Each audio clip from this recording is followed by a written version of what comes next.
Oh, hi Mark. For the duration of this video, I'm going to be sipping on my beverage through a bendy straw out of my Killer Clowns from Outer Space mug, like a very classy adult.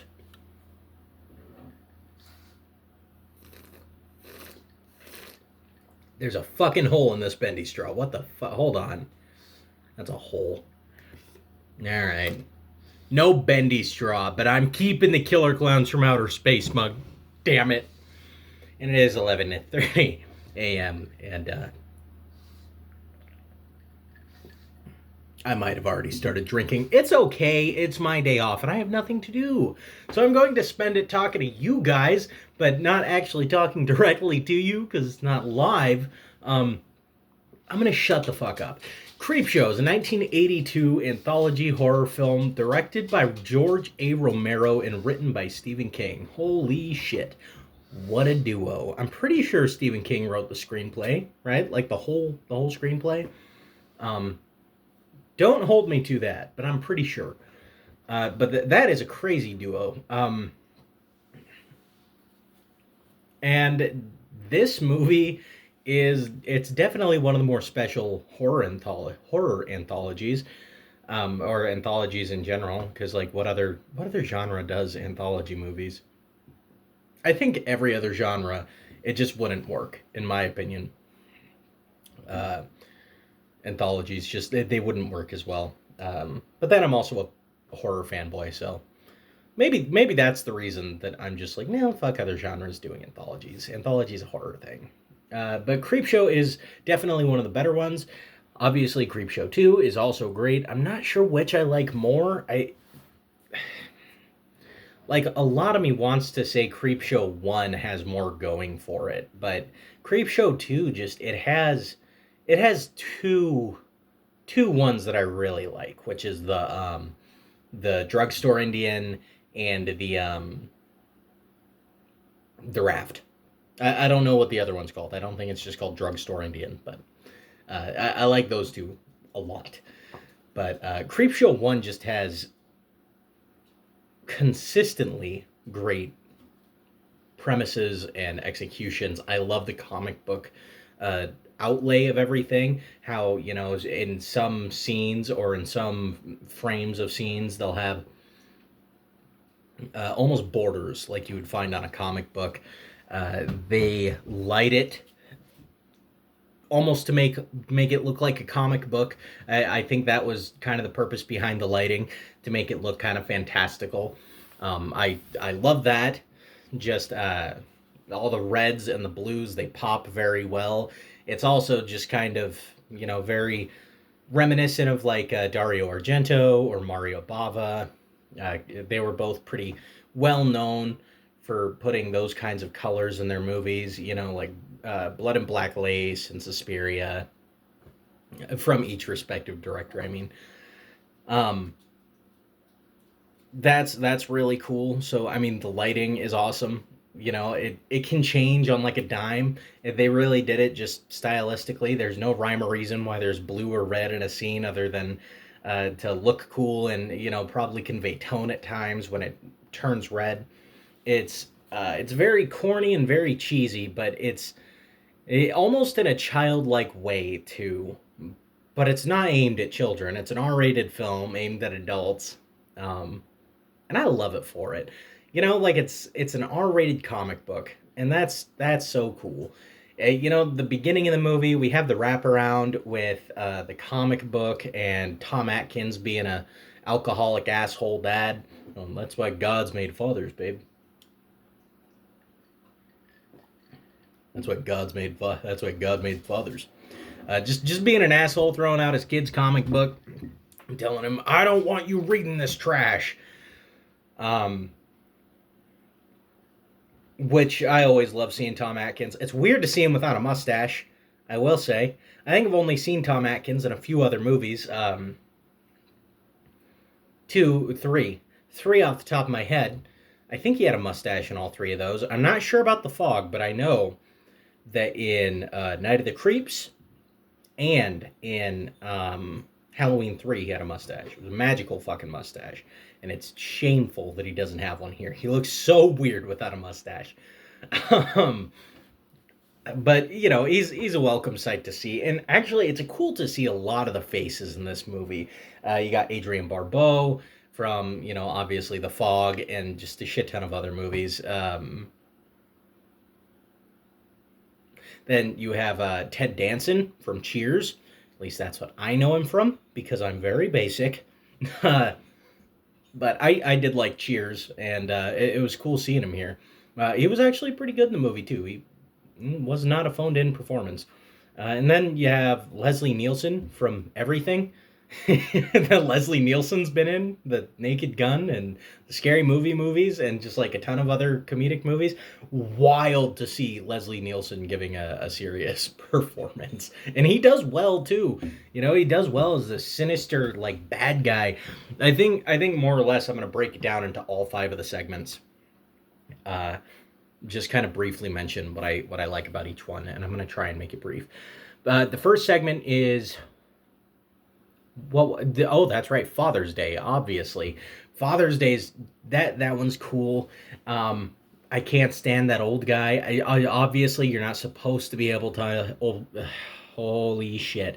You're not supposed to be able to stand the old guy. You're supposed to hate his filthy, rotten guts because he's an asshole and well, he's an asshole.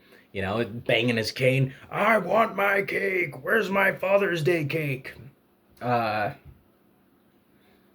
so he did well with that. Um, that oh, what's his name? The brother character, the catty gay guy. It doesn't say that he's gay, but that's a catty gay man if I've ever seen one, and he is catty. He's he's a catty man. He he has that I don't know how to describe that. He's just got that certain brand of douchiness to him that, yeah, I love it in a character. I would hate to know him in real life, but yeah, he's great. Oh, there's that really stupid dance scene that like it's fun, but it's so dumb. Uh, that guy's famous too. I don't know what he's from. The guy from the dance scene, but that is such a terrible, terrible dance that he's doing. What is this? He's like doing this, and he's like fucking bobbing his head.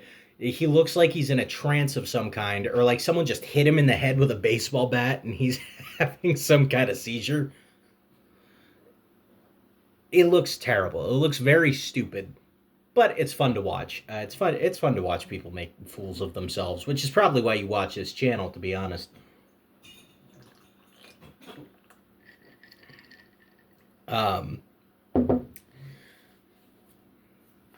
but then, of course, you have really the horror aspect of it itself, which is why why you want to watch the shorts anyway.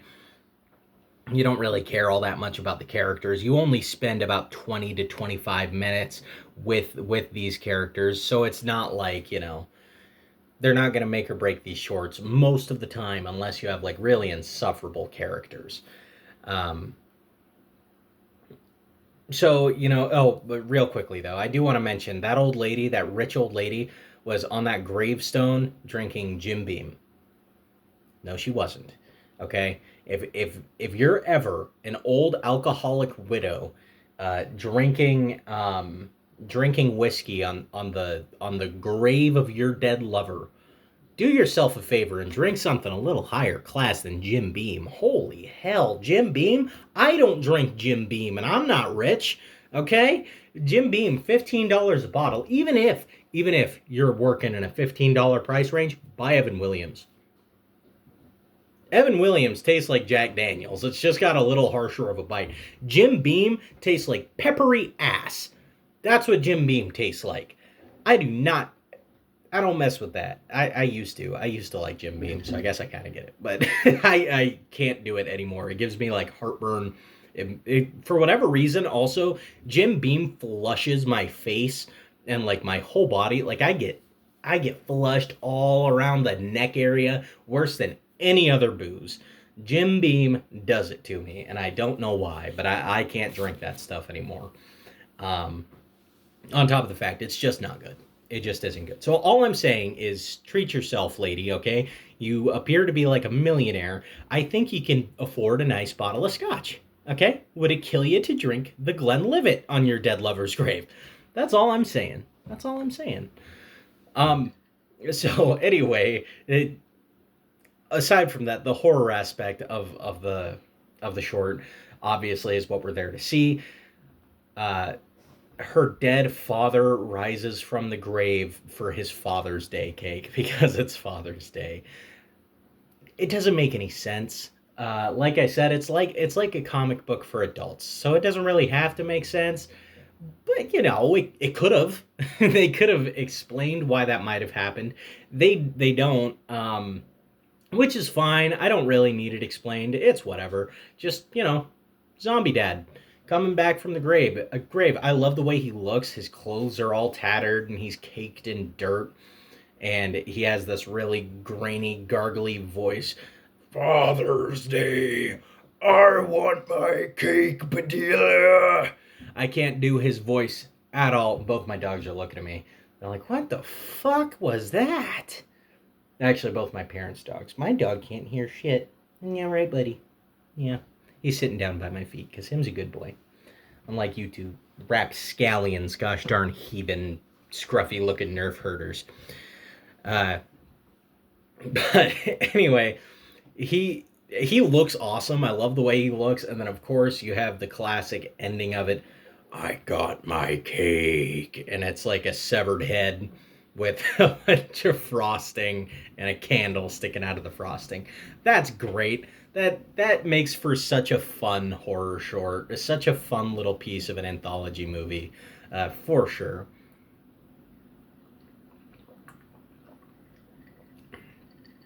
The second one was, I always have trouble remembering all of them. Like even though they're all really good.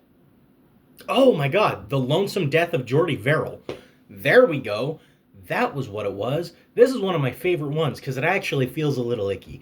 Um, the Lonesome Death of Jordy Verrill is essentially Stephen King plays Jordy Verrill, and he's living out on a farm. He's this really simple Jack farmer boy who lives out there on his own, and he finds a meteor. And some of the comedy in here is so funny. It is so good. It derives mostly from the fact that Jordy is so simple. He's a very, very simple man, and like his train of thought is what makes it so funny. He thinks like a child. He ramps things up to their most awful or most grand conclusion, and a lot of the time his grand conclusions aren't even all that grand. Like he finds this meteor, and and he's like, oh man, I'll bet I could get a fortune off that if I take it into the university. And it shows his thought bubble, and he goes into the university. It says Department of Meteors on the door. He goes into this university. He's gripping his hat in his hand. He's like, "What you think I can get for it?" And the guy's like, "I'll give you $50 for that meteor." And he's like, no, sir. Mama didn't raise no idiot. I want $200. And I think it's so funny that $200 was like, this thing's gonna be worth a fortune. And then when it breaks in half, he has this whole, it's like a repeat of that same one, but he goes in there with a broken meteor this time. And because it's broken, he thinks it's gonna be worthless. Like somehow the thing from space that landed in his yard is now worthless because it broke in half. I think that's so funny. It's a lot of that scene really is just like it's pretty comedically solid stuff. But on to the kind of gross stuff. So this meteor it contains some kind of agent. I don't know if it's a chemical or like if it was a seed or something, or it's got to be some kind of like thing on the meteor, like a chemical. Um, that is growing vegetation from everything.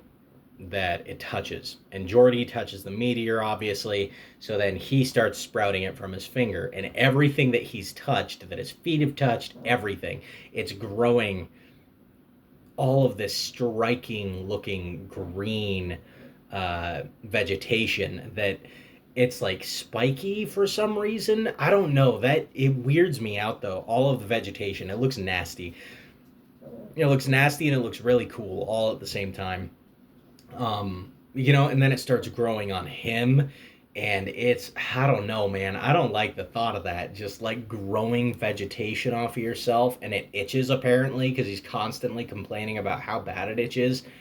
Um, yeah, yeah, just a gross thought. Just a really gross concept. But I mean it's excellent. It's great horror stuff. They blended horror and comedy so well with that skit, especially. But I mean the rest of the skits are really great as far as that goes too. But that skit especially, in my opinion, I think probably the best skit of the whole movie was the Lonesome Death of Jordy Verrill. Which that I mean it's kind of elements of like cosmic horror, which we all know that I fucking love. Just something beyond what we understand. Why is it doing it? We don't really know. Um, we don't really know much about it, but it's from outer space, from a place greater than our own, and it's doing things beyond our comprehension, and it's doing them pretty nasty. So that takes us to the third short film segment, whatever you want to call it, probably a segment, right?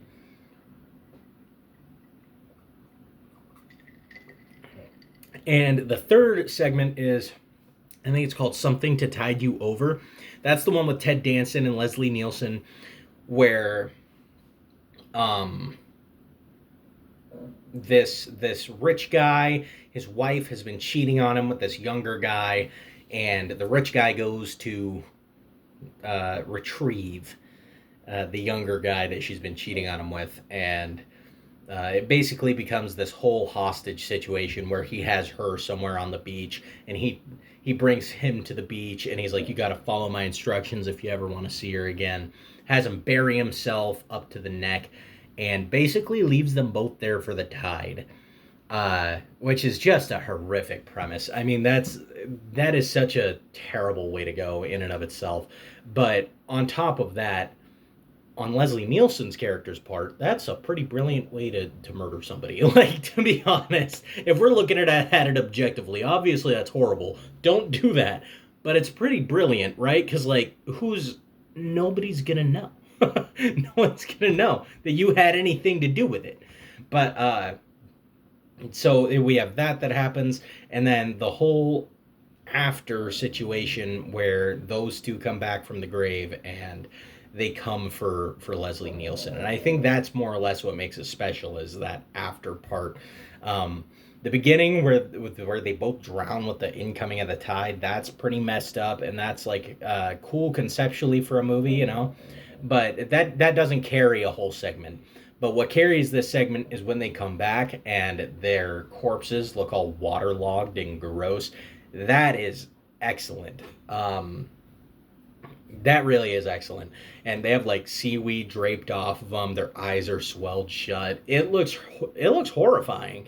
And they're like, "We've come for you," and they're saying his name. Um, Whatever the guy's name was, I forget. Richard. "We've come for you, Richard." I don't know why I was pinhead right there.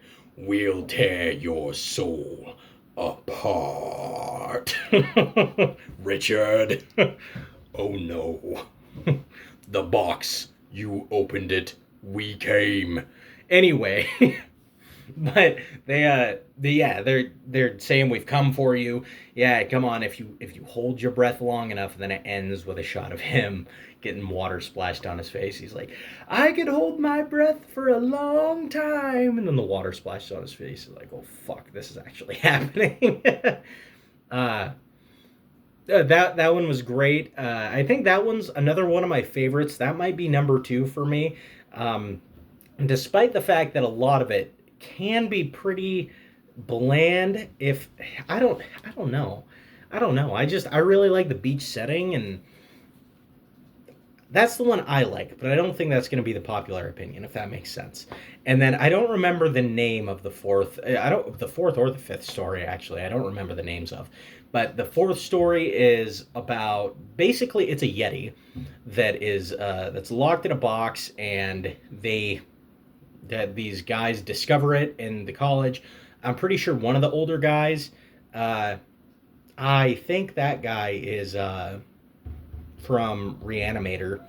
I think he plays the I forget the character's name in Reanimator, but the guy that becomes a severed head and Herbert West's like, you're a talking head. Get a who's gonna believe a talking head? Get a job at a sideshow. That guy, I'm pretty sure that's him that's in that, and then Adrienne Barbeau is also in this one.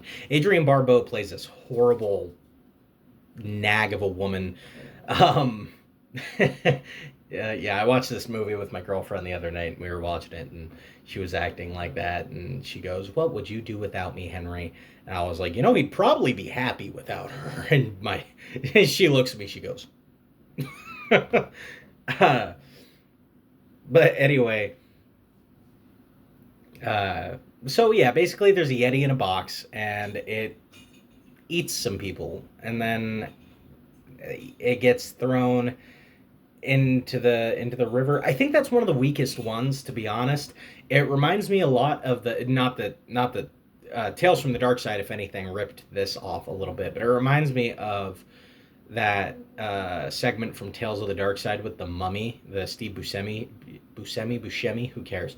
That segment with the Mummy. It's been a while since I've seen Tales from the Dark Side, so maybe I'm kind of misremembering that, but yeah, it's okay. It's an all right segment. Just a Yeti, and I think I think the part that makes it the most entertaining and the most fun and the most special is Henry fantasizing about all those different ways to kill his wife. I think that's funny because like he's fantasizing that he like shoots her in the middle of a function, and everyone's like, "Nice shot!"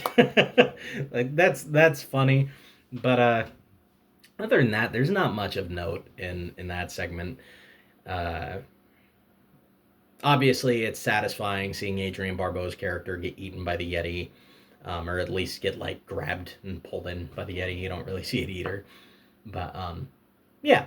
So then the last segment of the movie, again, I forget what it's called. I don't know, but it's about cockroaches. It's the guy from. I think he's in Christmas Vacation, National Lampoon's Christmas Vacation. He plays this Scroogey millionaire type with a really nice apartment, and he's a business owner, and he's threatening to fire everybody, and he's just like a horrible piece of shit. Uh, and he's also a germaphobe, and so all of these cockroaches are swarming around in his apartment. I feel like there's some subtext here. I don't really know what it is. Like I can't pinpoint it. It has something to do with like don't be a dick to people that are below you in class. Like there's something there, but I can't pinpoint what it is. Uh, but all of these roaches end up in his apartment, and it's nasty. It is really nasty. That's most of what this segment has going for it is those roaches. They're so gross. I mean, roaches are gross anyway. I think this segment only really works if you're really grossed out by bugs. I'm pretty grossed out by bugs. Not enough to where the segment just works 100% for me, but it is so gross seeing like at the end of the segment where he's in that supposedly germ airtight room, and the roaches, like his corpse, because the roaches like crawled in his throat and they killed him, and they just start burrowing out of parts of his body. They start coming through his forehead and coming through his chest. That's so nasty, and it works really well. um Overall, probably the weakest one in the whole movie is the last one. um either that one or the Yeti one. It kind of loses steam near the end of the movie, but those first three are all really solid segments. The last two aren't bad segments by any means. They just aren't amazing. They're still better than like most of the segments in most other anthology movies, if that makes sense. It's just like for the quality that they've already established, they could have been a little better, I think. And then the wraparound ends with these garbage men finding the comic book, and there's a little page, a little piece of it ripped out, one of the little ads ripped out for a voodoo doll. And it's revealed the child ordered the voodoo doll, and he's using it to kill his father. He's sticking it in the neck. Um, and then the movie ends. And let me talk about some things that I didn't talk about throughout all of that. The music is incredible. I love the music. Like I said, the lighting and the uses of the red and the blue, also cool. The acting, it's all like it's corny, but it's so good. It's that good kind of corny.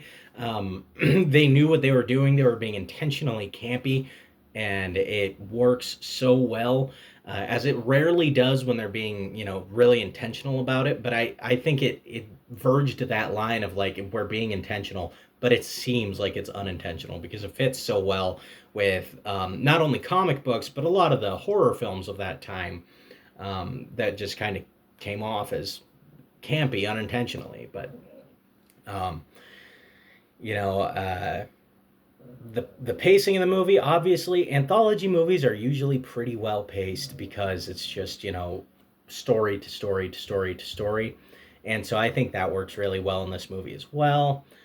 Um, yeah, the funny parts of the movie are funny. Some of the disturbing parts are disturbing and gross, and I love Creepshow.